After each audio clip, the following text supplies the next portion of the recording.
Bienvenidos al debate de Fundación Libertad y Desarrollo. El gobierno está cumpliendo los primeros 10 meses y hoy queremos hablar con expertos, personas que dan lectura continua a la realidad política del país para que nos den su visión y su evaluación de estos primeros 10 meses. Me refiero a Claudia Villagrán, socióloga, y a Douglas González, politólogo. A ambos, muchísimas gracias por acompañarnos. Claudia, quisiera empezar con usted. ¿Qué evaluación se puede hacer de estos primeros 10 meses del gobierno de Bernardo Arévalo? ¿Qué saldo se tiene? ¿Se tiene un saldo positivo o se tiene un saldo negativo? Bueno, yo diría que más positivo que negativo, aunque uno podría esperar mucho más de lo que efectivamente hemos visto hasta el día de hoy. En mi opinión, es un gobierno que empieza a marcar importantes diferencias con respecto a sus antecesores, pero que todavía no da la altura de lo que los ciudadanos querrían estar viendo, aunque come ansias, creo yo, el votante de Semilla, queriendo ver realmente un gobierno revolucionario, cuando en realidad, si mucho podemos esperar, será un gobierno de transición más que un gobierno que haga enormes transformaciones en un estado que estaba totalmente quebrado, ¿verdad?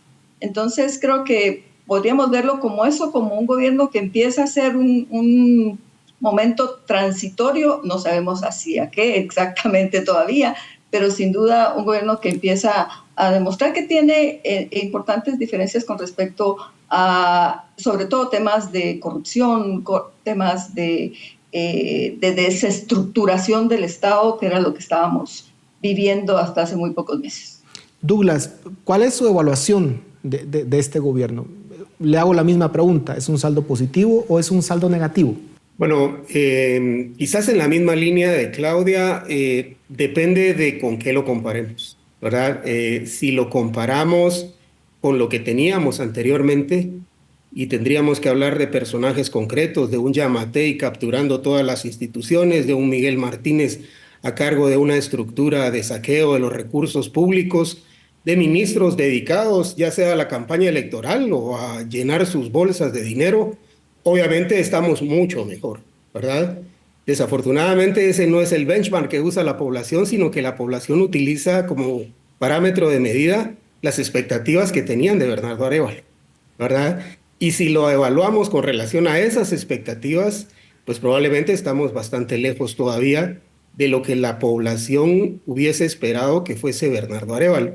Yo creo que al final Bernardo Arévalo, o lo voy a decir de esta forma, Bernardo se enfrenta a su peor enemigo, que no es ni siquiera el pacto de corruptos, sino es Arévalo, ¿verdad? El apellido Arévalo. Ese le generó unas expectativas, las cuales en las condiciones en las que él asume, que no es a través de una junta revolucionaria, que no es luego de una dictadura de 30 años, de un movimiento obrero unionista que tardó 20 años también en acuerpar ese movimiento y llega al poder su padre. Esas no son las condiciones en las que llegó Bernardo, pero lo que evoca el discurso de la nueva primavera, el hartazgo de la gente, obviamente lo colocan en ese escaparate y obviamente pues las condiciones no permiten, está bastante lejos y no creo que suceda tampoco, pero tenemos que entender que las condiciones históricas y políticas actuales no son distintas, ¿verdad? Claudia, uno de los puntos importantes que la población exige a cualquier gobierno es resultados en ciertas áreas específicas. Por ejemplo, pues por muchos años se abandonó la red vial, la infraestructura del país, hoy se están pagando las consecuencias, pero el gobierno está pagando un costo alto porque existe la percepción de que no se está ejecutando el dinero dentro del Ministerio de Comunicaciones y que entonces no se están dando resultados tangibles a la población, sobre todo con un invierno que ha sido bastante fuerte y que ha dañado ciertos caminos y cierta infraestructura en el país. ¿Qué evaluación se puede hacer al respecto? Yo creo que es un gobierno que es muy cauteloso y con razón, en el sentido de que, venimos de una historia en donde precisamente el espacio de la construcción de infraestructura ha sido el espacio preferido para la corrupción. Hemos visto múltiples casos salir a la luz en los últimos meses respecto a cómo se cobraban obras que nunca se hicieron, cómo hay obras que quedaron estancadas, etcétera. Pero creo que hay que sumarle un ingrediente adicional, y es que es un gobierno que está siendo cauteloso porque tiene las fuerzas del Ministerio Público en contra. Y entonces, cualquier resbalón que puedan tener en términos de asignaciones presupuestarias, de contratación de contratistas, puede ser posteriormente motivo para que sean investigados, para que sean antejuiciados, para todo ese tipo de procesos. Entonces creo que están teniendo mucho cuidado, pero tienen un problema del otro lado, y es que los proveedores que tienen disponibles son esos proveedores que estuvieron vinculados precisamente a esos negocios del pasado. No es tan fácil me imagino, yo quiero imaginarme sentada en la silla del ministro de Comunicaciones diciendo, a ver, ¿a quién tengo para contratar? ¿Quiénes son mis potenciales proveedores? Y no es como que cualquiera puede aparecer de repente con todo el equipo y toda la maquinaria que se necesita para poder construir un camino. Entonces, tiene la problemática de un pool de proveedores que no necesariamente todos, pero sí un grupo importante de gente ha tenido vínculos, por lo menos han sido cuestionados, si no necesariamente han estado acusados de corrupción, sí han tenido algún nivel de cuestionamiento. Tiene otros casos que están siendo juzgados, etcétera. Entonces, están siendo cautelosos, pero tienen razón para hacerlo, y eso hace lenta la ejecución, sin duda. Douglas, el tema de la seguridad. En los últimos meses pues, vemos videos circulando, asesinatos, robos, y pues ha incrementado la sensación de que la inseguridad pues, se ha deteriorado en los últimos meses. ¿Qué nos dicen los datos al respecto y de qué forma se puede, en todo caso, pues poder atacar este problema? Sí, lo que dice la serie histórica es que los índices de criminalidad han ido bajando sostenidamente, ¿verdad? Y eso es dentro de los últimos 3 gobiernos, quizás con algunos repuntes, uno concretamente en el gobierno de Jimmy Morales, otro en el gobierno de Yamatei, y quizás en el interanual, en el primer trimestre, tuvo un leve repunte que se agudizó, digamos, se hizo mucho más viral, derivado de todo este fenómeno que sucedió con el asesinato de este muchacho cantante Farruko Pop, ¿verdad? Eso, en términos sociológicos, genera una expectativa de temor, de psicosis social, que se viraliza, ¿verdad? Y eso obviamente castiga mucho la percepción de cualquier gobierno en esa materia. Aun cuando lo que establecen las estadísticas es que los índices delincuenciales han ido a la baja. La percepción no es esa, ¿verdad? La percepción, sobre todo la percepción que se generó a raíz de ese y otro par de casos que también fueron sonados, fue de un deterioro en la seguridad pública. Ahora bien, dicho esto, tampoco significa que se tenga el control todavía de los territorios, ¿verdad? El mismo ministro acaba de hacer un comentario que asumo yo que fue un desliz, porque dice, mire, ese es un territorio controlado por la Mara tal. Entonces eso no puede ser. Primero, es políticamente o absolutamente incorrecto que quien es el responsable de tener el control de los barrios, de las colonias y de los sectores, acepte públicamente que quien tiene el control de eso es una Mara, ¿verdad?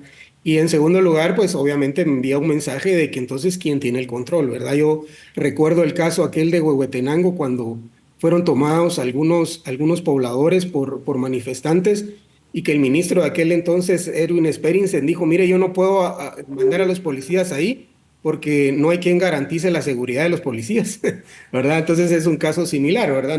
Si no hay quien garantice la seguridad, pues alguien que tiene que hacerlo es él, ¿verdad? Allí creo que se falla en la comunicación también.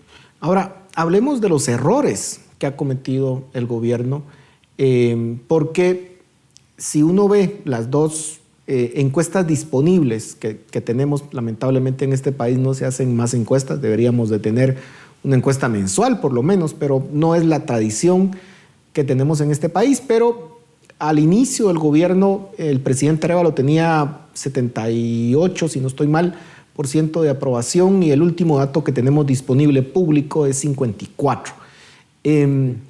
Claudia, es una reducción importante en la aprobación del presidente Arévalo. ¿Qué errores ha cometido que le ha costado pues una caída en la popularidad tan pronunciada? Bueno, yo creo que uno de los que se le ha criticado mucho es su capacidad de comunicación.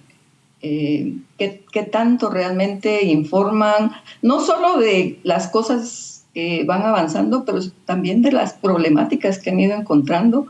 Creo que ese es un tema que les ha costado. Ya generó cambio de encargado de comunicación, de secretario de comunicación en la presidencia, pero aún así creo que hay un déficit en eso. Y la segunda parte, lo segundo que yo indicaría como un error es las expectativas tan grandes con las que entró Bernardo Arévalo hablando sobre cómo iba a tratar los problemas con el Ministerio Público. La gente, yo creo que esperaba acciones contundentes, duras, radicales, y obviamente esas no se dieron, ¿verdad? Y no se van a dar tampoco. No creo que sea una cosa del pasado, sino que Bernardo no es un hombre confrontativo, ¿verdad? Es un hombre de diálogo. Y entonces la gente estaba esperando acciones radicales y contundentes. Querían ver a Miguelito en la cárcel, a la fiscal despedida, y podemos seguir con algunos ejemplos así, y no se dieron. Y eso obviamente afectó muchísimo la percepción de lo que la gente quería ver, un poco como en el espíritu de venganza, quizá un poquito por ahí, y que no lo obtuvieron, y eso seguramente le costó algunos votos a favor a Bernardo. Ahora, ¿el marco institucional permite acciones de ese tipo, Douglas? Porque también pues uno ve comentarios en redes sociales de cómo supuestamente debería de actuar el presidente Arévalo, pero también tenemos un marco institucional que respetar, y muchas de esas acciones contundentes que algunos llaman que tome el presidente, pues rayan en romper el orden constitucional incluso, ¿o no, Douglas? Sí, hay una discusión ahí profunda, ¿verdad? En el sentido de que lo que sucedió en esos 100 días de movilización de los pueblos, de los sectores de la sociedad civil, de muchos barrios de la ciudad capital, eso lo que nos indicó es que había una enorme energía social propugnando por un cambio, y que le estaban demandando al presidente una condición de un mandato especial para llevar adelante o a una acometida de un cambio de alta magnitud, digamos, de mayor calado, y no se dio. Y esa discusión es sobre qué institucionalidad respetamos, ¿verdad? Porque tuvimos 6, 7 intentos de golpe de Estado, el mismo presidente tiene 6, 7 antejuicios, tiene encarcelados a la mitad de su equipo cercano, tenemos gente en el exilio. Entonces realmente hay una discusión en torno a qué institucionalidad es la que estamos defendiendo, o si realmente esta entelequia que tenemos, a la que llamamos institucionalidad, está más bien al servicio de este sistema extractivo y de saqueo, es la que hay que cambiar y hay que desafiarla, ¿verdad? Y eso es lo que creo yo que al final ese mandato, la no interpretación de ese mandato, es lo que le carga mucho en su imagen y en su popularidad al presidente, ¿verdad? El no haber sido el intérprete de esa banda social, digamos, me refiero a una banda de músicos que estaba tocando una sinfonía de cambio. Perdón, una sinfonía de cambio. Creo que no estar a la altura de esto es lo que le pasa a la factura, amén de algunas decisiones erráticas como el nombramiento de la ministra de Comunicaciones, que al final le ganó hasta un antejuicio al mismo presidente, y algunos deslices con otros ministros y funcionarios de menor rango. Ahora, yo les quisiera repreguntar, esta noción de que tiene que tomar acciones contundentes contra el Ministerio Público, ¿es amplia o es más de una base dura que sobre todo se manifiesta en redes sociales, pero que el grueso de la población lo que está esperando también son respuestas prácticas en infraestructura, en seguridad, en temas de educación, en mejoras de servicios públicos? Porque recordemos que también muchas veces se puede interpretar un mandato cuando es tal vez una minoría quien está pidiendo eso, y puede ser, digamos, tener una voz importante, pero no necesariamente expresar lo que quiere la mayoría.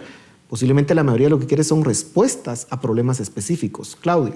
Yo creo que es una combinación. Yo me parece que sí, efectivamente hay un grupo duro que querría no solo que se dispusiera de alguna manera, que se tomaran acciones en relación con el Ministerio Público de alguna manera, sino que también se tomaran otro tipo de acciones en el ámbito judicial.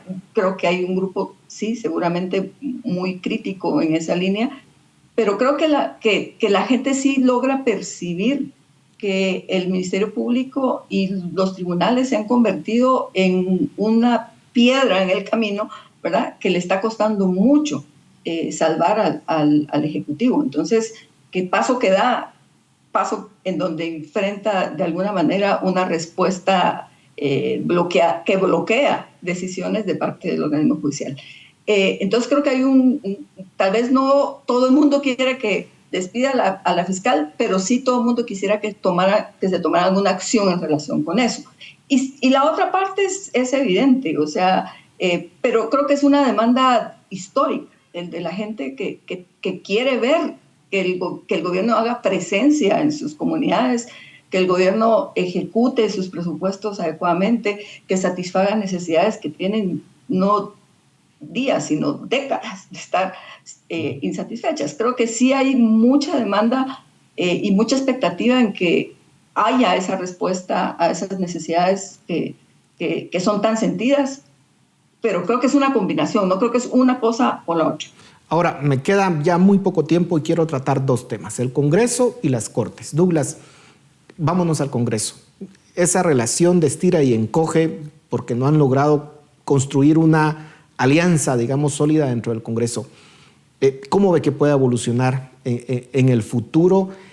¿Ha asumido cierto costo el gobierno cuando ha logrado ciertos consensos en el Congreso, que es el órgano pues, más desprestigiado del Estado, creo yo? ¿Cómo manejar eso? Nos queda muy poco tiempo, Douglas.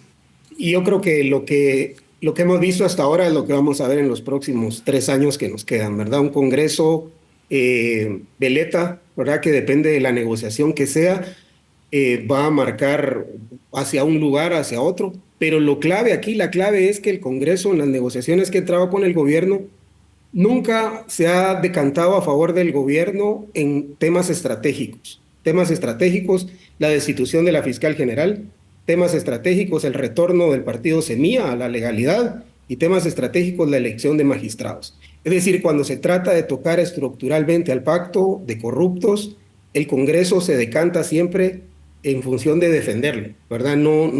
O por lo menos esa mayoría, esa coalición que se crea con el gobierno se decanta por mantener las estructuras que sostienen el pacto de corruptos, y eso es alarmante, es peligroso y debe ser una señal para el gobierno que no tiene los votos ni tampoco las lealtades que cree tener. Claudia, rápidamente, el Congreso. Sí, el Congreso, yo creo que es un ejercicio interesante en términos de que creo que por primera vez vemos negociaciones que se están dando, digamos, hemos estado más acostumbrados a esas aplanadoras en donde las decisiones ya llegan cocinadas y simple y sencillamente se toman. Creo que hay un ejercicio de negociación, pero coincido en que es un Congreso que va a tener manifestaciones según el tema, ¿verdad? Según lo que pase, según la agenda que se esté discutiendo. Y yo creo que en el sentido crítico lo que diría es que lo que Semilla no nos ha permitido ver todavía es cuál es la agenda legislativa como tal, cuáles son los temas que quieren tratar de aquí a los próximos 3 años y 2 meses que les quedan. Eso todavía no lo tenemos tan claro. Douglas, 15 segundos. ¿Cómo quedaron las Cortes y qué implica para el balance de poder en Guatemala? Y con eso terminamos. Bueno, ha logrado Semilla tener algún nivel de comunicación e incidencia en estas Cortes, pero todavía las estructuras del antiguo % de cuota de poder adentro, pero a la hora de las votaciones duras, todavía el gobierno tiene desafíos. Bueno, les agradezco muchísimo por su análisis, por su tiempo. Sin duda alguna será un tema que vamos a tocar más adelante, así que los vamos a estar molestando nuevamente. A ustedes en casa, muchísimas gracias por su atención. Nos vemos la próxima semana.